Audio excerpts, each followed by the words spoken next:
Hey moms, welcome to the Mom Mindset Show where we talk all things mom life from A to Z. I'm your host, Rachel Benson. I'm a wife, a mom of 6, a grandma of 7, a real estate agent, and a life coach for moms. I've been through every age and stage of motherhood, and I've never met one I didn't like. I've also never met one that didn't come with its share of challenges and personal growth. As moms, we set the mood and tone of the home. We're the emotional support and the cheerleaders for everyone in the house, not to mention the cook, the chauffeur, and the housekeeper. There's a lot to know and do, and that's what I'm here to help with.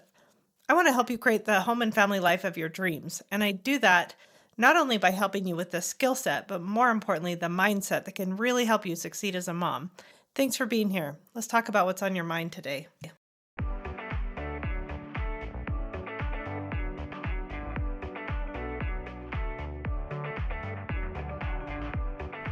Hey moms, welcome to the podcast. I'm super glad you're here. I'm super excited to be back for a new season.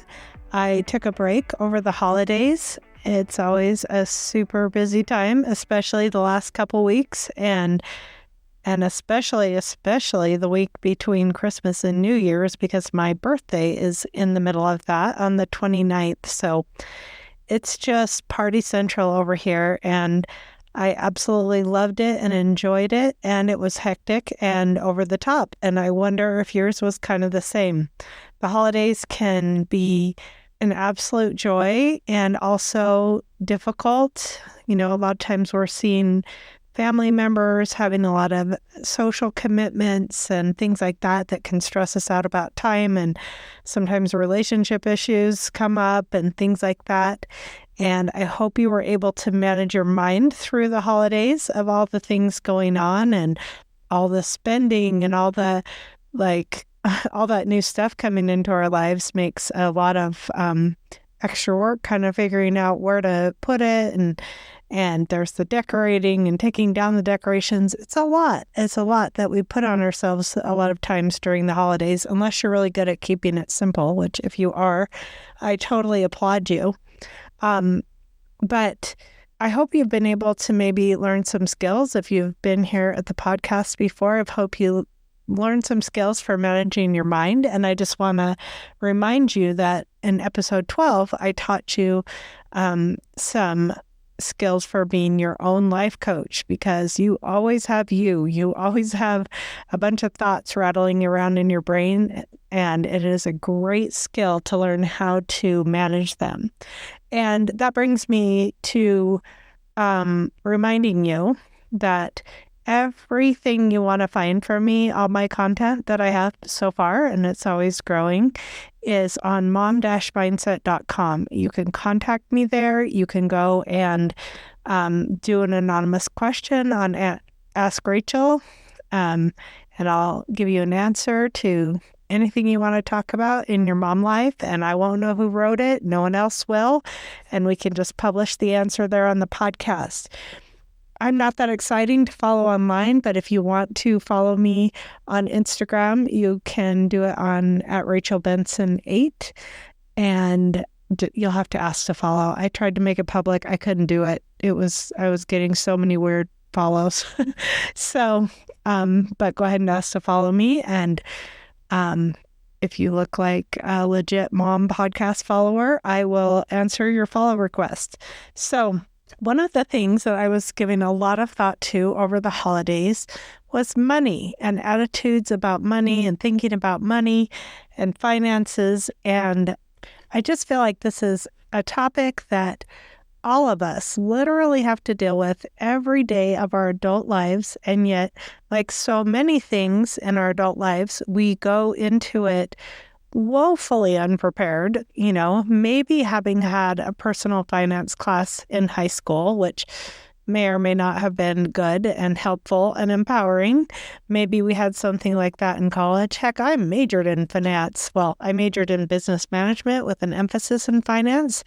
And so, I had some economics classes, I had accounting, I had I have a good deal of financial knowledge, but when it comes down to real life financial skills that we all need every day, aren't we spending money every single day or getting money? We're getting paid. We're paying the bills. We have to buy gas. We have a medical bill. We have to budget. We have to do all these things. And sometimes the only training we have for this is basically what we picked up from our parents. And some of that was only just subconscious, like their attitudes about money, the things they said about money, like money doesn't grow on trees, or you got to work for it. Or maybe your parents were really good at teaching you money skills and empowered you around money. We're kind of all over the place with that, but that really does come into play in a huge way in our adult years. The upbringing that we had and the attitudes about money that were conveyed to us directly and sort of more subconsciously, the sort of hum of the vibe around money in our growing up years really carries with us into our grown-up years. And unless we intentionally give some thought to that and create the experience and the financial life that we want intentionally, we can just almost run on autopilot our whole lives. And for a lot of us, that autopilot kind of looks like a scarcity mindset and just constant money stress. Money stress is just like every other form of stress. And we know that the effects of stress are very well documented. It can give us stomach problems, headaches, drain and sap our energy, make us preoccupied with money constantly if we're just worried that there isn't enough, or, big bills are coming up, or we're worried about debts or things like that, or job loss.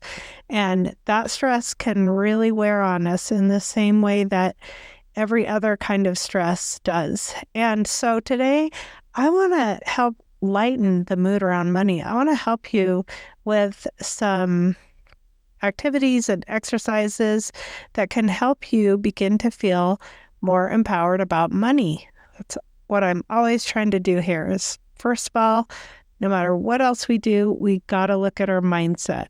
We got to look at how all the inputs coming at us are affecting us. Like, we are all constantly being sold to. I mean, YouTube is just a giant sales platform. Like, there's some super helpful videos, and ultimately most of those people are trying to sell you something. Or YouTube is selling you something with the ads that come beforehand. They're always trying to sell me things to make me look younger and get skinnier.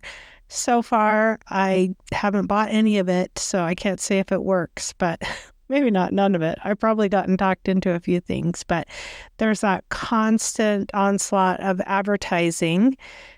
And Google is very good at that. Sometimes I love the algorithm of Google and Instagram. Like, it feeds me such good content sometimes, and I find new people to follow that really do enrich my life. And sometimes it just feels like this giant, third eye following me around, right?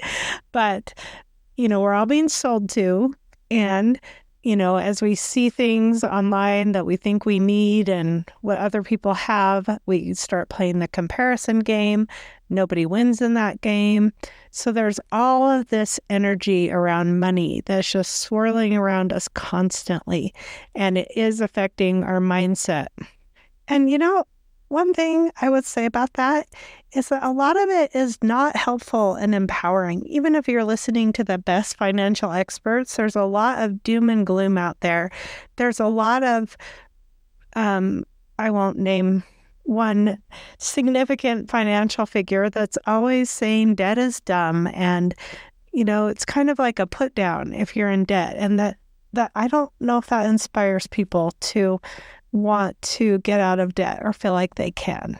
Maybe that's not fair to say, but, everyone has their different approach and attitude. And I hope that listening to this podcast today will help you have a lighter, more positive, more empowered energy around money, because that is the best way to approach money and to start to get to where you want to be with your money. And this is one area where, as moms, we can have a huge influence. In the intro to my podcast, I talk about how moms set the mood and tone of the home. And with money is no exception. It influences our kids. It influences our husband or partner, whoever we share our money with, if anyone.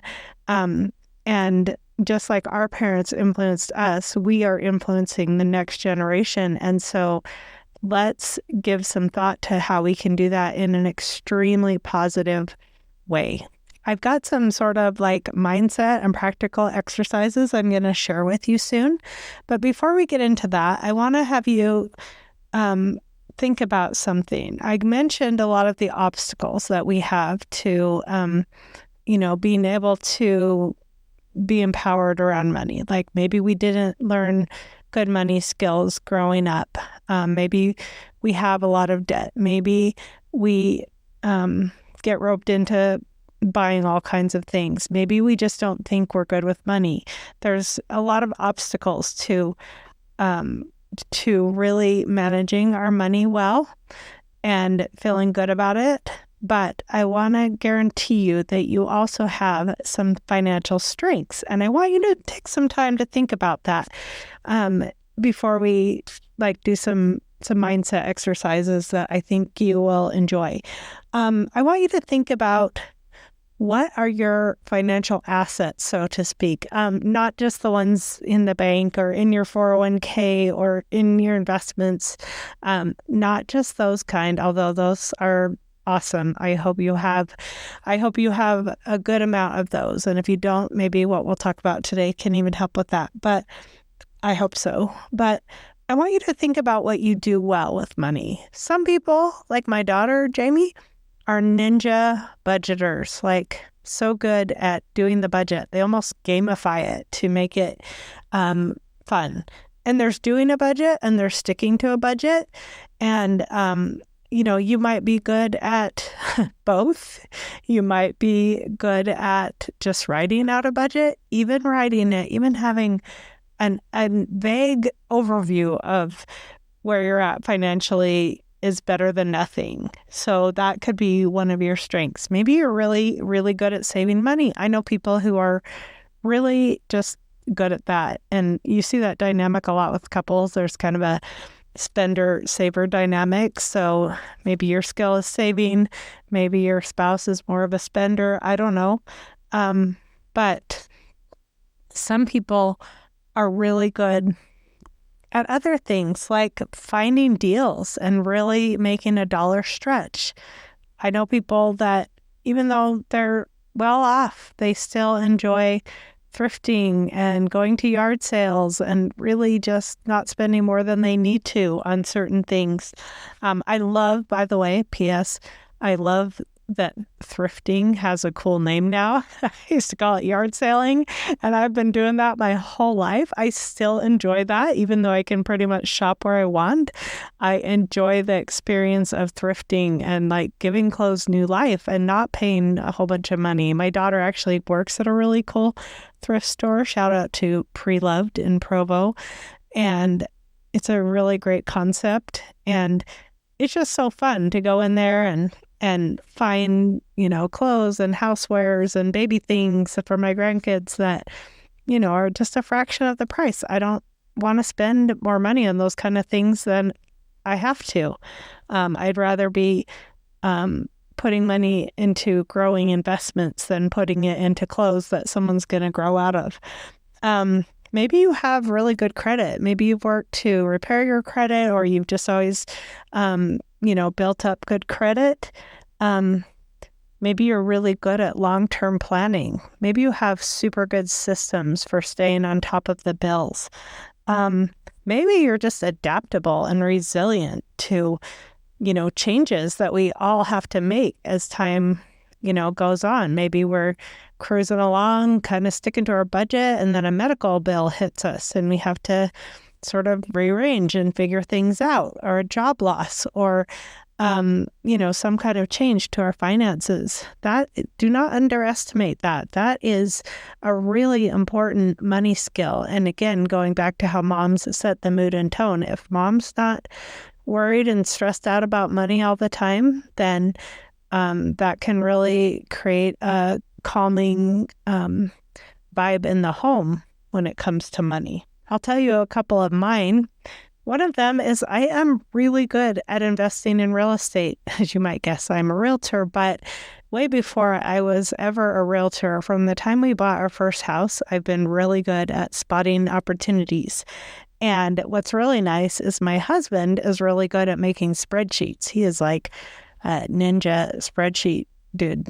And so when I want to invest in something, he'll bust out the spreadsheet and start creating it and say, okay, well, let's look at this and, really figure out if it makes sense. And so for us, that's one of our financial strengths as a couple is we can really synergize. Like I get ideas. I'm always the idea person, like, hey, let's try this new financial idea, or let's think about, investing in this or selling this. And through doing that, that's how we've saved up the majority of our retirement, which now all of a sudden is much more relevant to us than it seemed years ago.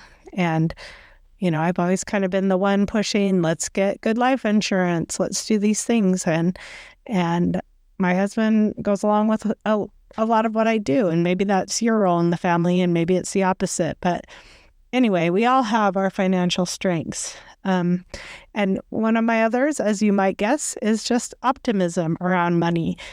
I think I picked this up from my mom. I'm not exactly sure how, but that's one of those things that was conveyed to me. My sister said once that my mom is an eternal optimist about money. That's her perception. I was like, yeah, that seems right. And I'm grateful for that, because even though I'm sure money was tight as a single mom, raising two kids, I don't remember her ever expressing that to me in a way that added, stress or worry to my life. So thanks, Mom. Shout out to Mom. Just to give you an idea of how that sort of abundance mentality shows up for me. I just see opportunity everywhere. I feel like there is so much money in this world that no one needs to go without. No one needs to be, not fed, not clothed. Now, I know the distribution of resources is not ideal of how it could be in this world, but I know that the money's there. I know there's people who care, who could help, feed and clothe and get clean water and good educations to everyone on earth. So I see the possibilities, at least.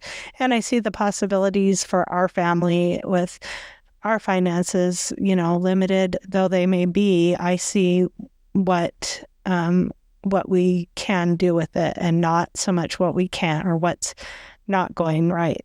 So with that being said, let me take you back to a really empowering exercise I did years ago that really helped and added to a fairly positive money mindset. I learned this exercise that at the time was called Susie Orman. She's a financial expert. She used to be on Oprah a lot. And one day I heard her say that you need to create a new truth about your money, because currently you have a whole bunch of ideas in your mind about what's true about your money. We make this much money. We spend this much money. We're short here. We have this much debt. All those things are in your mind. And some of those are facts, and some of them are thoughts. Like, we'll never get ahead. We're living paycheck to paycheck. It would be impossible to pay off this debt. It would take years and years. We can't even do it. Not even worth trying.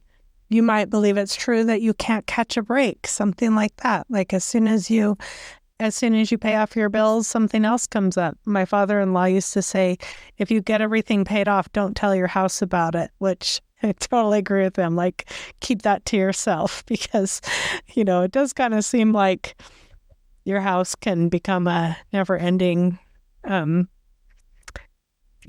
money pit. I hate to say that. And that's a false belief. That's an example of the kind of things that we might think, like, all my money goes into my house. Well, that's not true. And thinking that continuously doesn't help, even if what my father-in-law said was funny.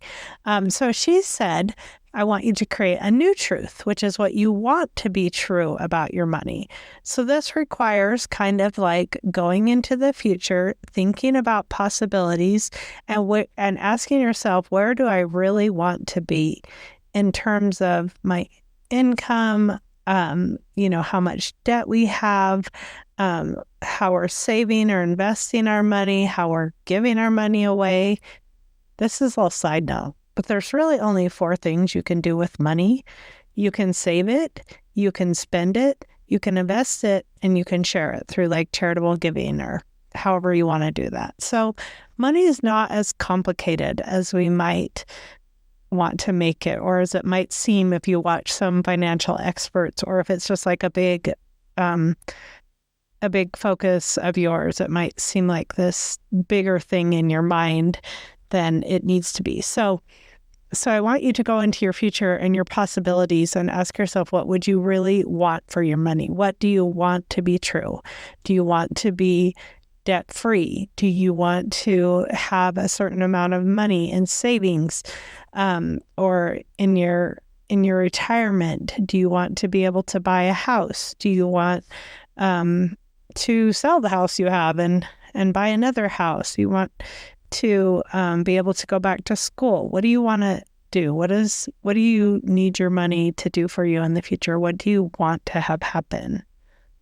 So I gave this some thought, and the new truth I came up with was, we live well below our means and we have everything we want. And I carefully crafted that sentence so that it reflected what I really wanted for us. At the time, living below our means was a big focus for us. And it still is. I think that's just one of the best things you can do. And, I really believe one of the big secrets to financial success is just having what I would call low overhead, because I'm a businesswoman, but in your personal family finances as well, like keep your expenses as low as possible so that it's just easier. You don't need as much to get by. So anyway, but at the time, I think we were upside down. I don't know how much, but living below our means, living below what we were bringing in was super, super important to us. And it wasn't our current reality. And then the part about having everything we want, I wanted to go beyond need. We live well below our means and we have everything we need wasn't quite doing it for me. Not that I wanted a whole bunch of excess, but that created a sense of contentment within me that just had a very positive effect on my mind. Every time I repeated that phrase, and I still repeat that phrase sometimes, but at the time when that was a huge focus, it just really, really had this, I don't know how to say it, besides empowering effect on my mind. And you're welcome to borrow that one, but maybe yours is more of a focus of, we are debt-free and living in a foreign country. Yes, one of the things one of our daughters has kind of been working towards, just having an adventure in a foreign country. Could be anything. We're making X amount of dollars and living in California by the beach, anything like that. Anything that gets you into your future and considering possibilities, that you can create a simple sentence or two that's more or less like an affirmation that you say and it inspires you and your mind can believe it. That's important. Sometimes we have to do what we call laddering to get to thoughts that seem somewhat out of reach. And with your new truth, I encourage you to dream, and even dream big, but also create something that your mind actually believes is achievable. And what I mean by laddering your thoughts is just saying it's possible that we could get to a point where we're living in our budget and have a home on the beach in California, or we get to vacation in Hawaii every year. That's one of mine that I really want to make happen. So, if you're just like, yeah, what I really want, there's no way. Just try to insert the words, it's possible, or scale it back a bit to where your mind's like, okay, I maybe can't get all the way to that ideal point, but I can get to this point and make that your new truth, and just repeat it and repeat it and repeat it and feel it lift you, and feel the difference between thinking a thought like your new truth and a thought like, oh my gosh, we will never pay off this pile of debt. If you have to pause the podcast right now and just give that some thought, I would love it if you did that, or made a point of just starting a conversation with your partner about it and asking like, hey, what do you want for our future? What would be ideal for you? And, just give that some thought, give it some energy. After you kind of look at what you're thinking now and assess your strengths. And I have a couple other fun exercises for you, and one practice that I have started that I will recommend to anyone that will listen. So hopefully that's you. So some of the other things I've done over the years, I've done a lot of exercises to help with creating more actual financial abundance and an attitude of abundance. And one that I love is an exercise where you just write, money is flowing into my life at the top of a page, and just write down over the next, you could just even do this for a few days. You could even backtrack and look in your checking account and kind of see where this was true, that money was coming into your life, or think about some experiences you've had recently, even if it's finding something on sale that you really needed. As I've done this in the past, some fun things that I've written down were like, I remember one time I found some ballet slippers at a yard sale for one of my daughters that were just the right size, and they were 50 cents versus, even $15 or $20 for the cheap ones. And just recognizing that as, oh yeah, money is flowing into my life. It's always flowing. Money is always in flow. And yes, it may be flowing out of your life too, but, and maybe even faster than it's flowing in. But if you start to focus on that inflow, I tell you, it starts to increase, or maybe just your awareness increasing makes it seem like that. Another way you can do this is, to be really fun, since it was just the end of the year, just go back through your bank statements and look at all your deposits. Just ignore the outflows and just look at all the deposits. And you could do that in your 401k. And it's really fun to look at the interest you earn. I mean, I still, to this day, feel like we have an embarrassingly low amount of interest. I mean, interest rates are so low anyway, but it's almost awkward. But I got this idea from this other financial course I listened to just take the interest that you earned, even if it's just a tiny amount, and go and enjoy that, because that's kind of like living wealthy is, living off the interest of your investments, even if that's just like, we have a money market account that kind of, it's more of a holding place than a actual savings, the money for tuition and, so bigger amounts of money wait in there to be spent on taxes or whatever. So the interest is not huge, but it's really fun to go to Starbucks and get a hot chocolate. I'm not a coffee drinker, and just say, hey, we're living off our investments, and this is one of the ways that you could have more fun with money. Just see what that interest earned in a month is, and make a point of getting yourself an ice cream cone or something, if it's enough for that, or figure out something that it could do for you, and just enjoy spending it. Yes, we want to reinvest, but if we're talking about, a small amount of money, or even just using a portion, go have some fun. And in the process, you'll be more aware of how much money you really are taking in. Because if you go back and look at just your deposits, like, that's going to show times that you returned something, that those kind of things are going to show up as deposits as well. But still, that's money you can spend again, right? If you returned a Christmas gift or whatever and got, a credit back. So do the new truth. Write on a paper, money is flowing into my life, and start tracking the many different ways that it is. And I promise it is. And then here's another fun exercise you can do. Got this from a loan officer. In an otherwise complicated financial system that he shared, he talked about how he goes through his budget every month and tries to eliminate one expense from the coming, in the months ahead.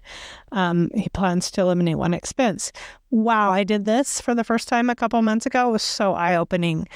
The most eye-opening part was Amazon. I did not realize that we were paying for Amazon Prime. I feel like everyone on earth has that. They've got that dialed in. But so we were paying yearly for Amazon Prime, so we get our free deliveries and stuff. But I thought like all your movies and your music were included in that. I did not realize that we were paying separately for Amazon Music and Amazon Video.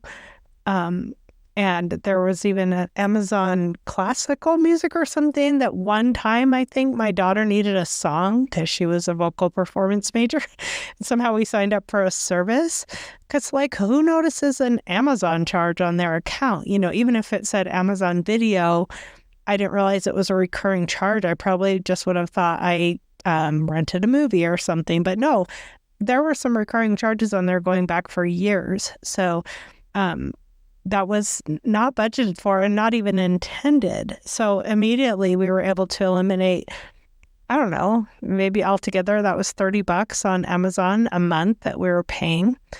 And I even got them to give me some credit back. And we noticed some things on our T-Mobile bill. And my husband had signed up for a membership to Adobe one time, thinking it was maybe $20 a year or that he would only use it for a month or two. We all know how that goes, right? And then months and months and months go by and you're like, oh my goodness, I've been paying for that for a year, 2 years, 3 years, and just need to take the time to cancel it. We don't even remember the login, right? So this is such an awesome exercise and you're going to feel so good about it. In fact, I went into this exercise just intending to cancel a $2 a month YouTube membership that I'd set up a long time ago.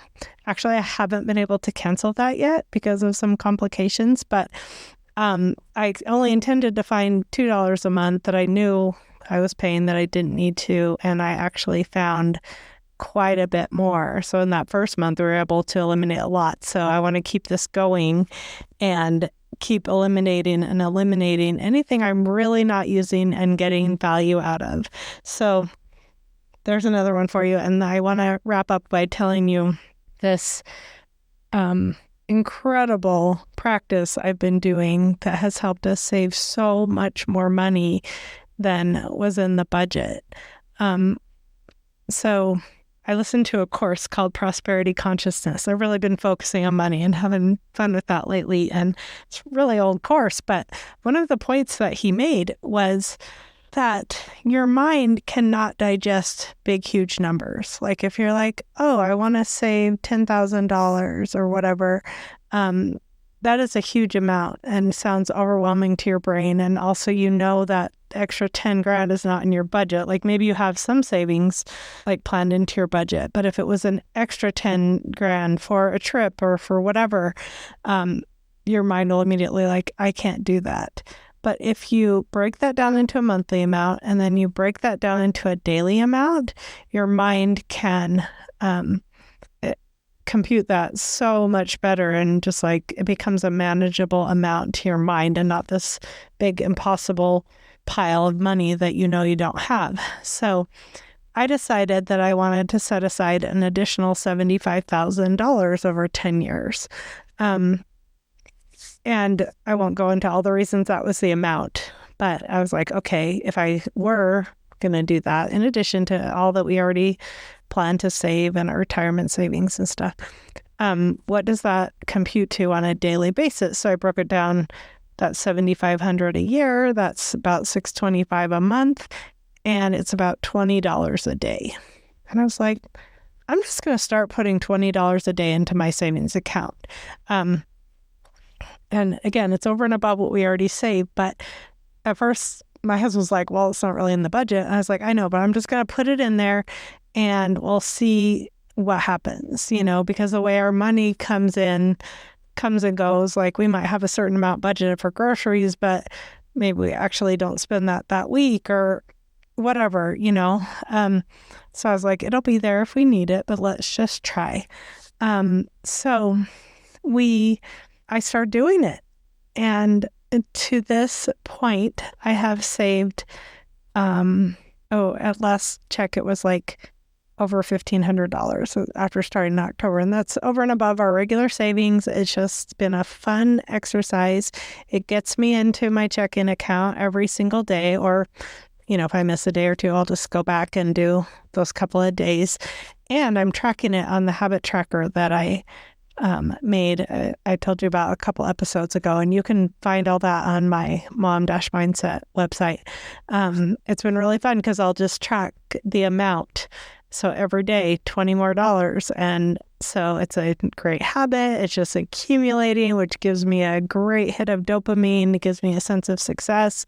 And that $20 a day is so much more attainable, and it's just exciting to see it growing. So I just want to encourage you to start thinking about putting away even $5 extra a day. This does wonders for you in so many ways. This part should be a whole podcast by itself, but let me just say a few more things. When I started thinking in terms of $20 a day and not $7,500 a year or $75,000 in 10 years, it made a difference in my habits. Like all of a sudden, I'm not going through the Chick-fil-A drive-through and getting a salad and a diet lemonade because there's almost my whole $20 for the day, right? Even though that might be budgeted for in my budget, eating out occasionally. It just changed my behavior. It made me more likely to take care of some returns. If I have Amazon returns and I need to go stop at Kohl's or whatever, I'm like, ooh, there's my $20 for the day. And another benefit is it can really help your mind to see, hey, we're not living that close to the edge. Like we can spare a few dollars a day. And I was talking to my college kids about this, and for them to save basically 5% of their living expenses, which 5% is a lot. Like a lot of experts say, if you can save 10% of your income, that's a great goal to shoot for. So for them, 5% comes out to like $3 a day. And my daughter started doing it. She's like, I could only do $1 a day, and it wouldn't even let me transfer that low. But she said, so I'm doing $7 a week. And, that sounds attainable, right? But it really adds up. And especially for young people, what a great exercise to see that, okay, I'm not down to my last dime. Like I have a little money to spare, and that money will be there if I do have an unexpected expense. Or if I don't, then I'll just keep letting it grow. So anyway, that was a lot, and I appreciate you if you're still listening. I'm going to come back to this topic, and I would love your feedback if any of this was helpful to you. And I just want to encourage you to really look at how you're thinking about your money, how you're spending your money. Are you avoiding thinking about it, talking about it, doing anything about it to improve it? Or are you actively trying to grow stronger financially? So there's a lot we can do. We are more empowered than we realize. We're not limited by much of anything except our thinking. And, maybe telling ourselves, well, we only make this much money, so therefore only these certain things are possible. Well, there's always a new approach. There's always something else you can try. So I want to encourage you to go away with that empowered mindset today. Talk to your spouse about this. Have some fun with it. And I know you'll start to see some good improvements. That's all I have for you today. I'll see you next time.